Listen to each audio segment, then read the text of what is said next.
আসসালামু আলাইকুম। আমি আরেকটি ভিডিও নিয়ে আসলাম। এই ধানের গাছ খরচ নিয়ে।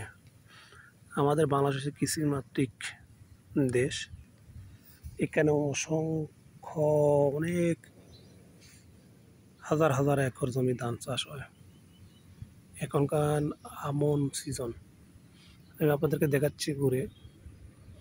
যত দূর যায় শুধু কৃষি আর কৃষি, কৃষি আর কৃষি, ধান আর ধান। এই একটা খুশি বলে গ্রামের ভাষায় বলে, বাচ্চা চারা লাগাইতে শুরু থেকে শেষ পর্যন্ত 200 টাকার খরচ আছে।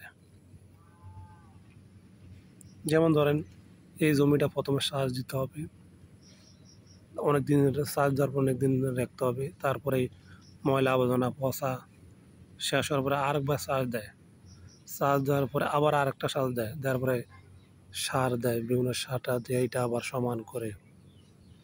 সমান করার পরে এই ধানের চারাটা অন্য জমি থেকে না এই জায়গায় লাগায়। বদলা খরচ আছে বা কামলা খরচ আছে, এক এক বাসায় এক এক বর্ণ বলে।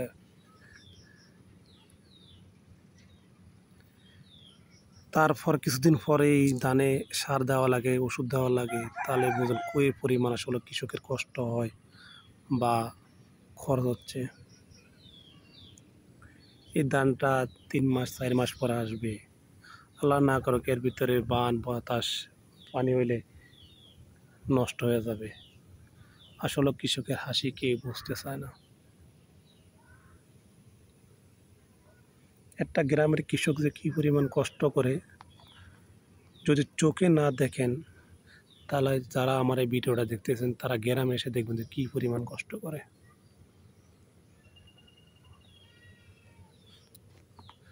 তো ভালো থাকবেন। আসসালামু আলাইকুম।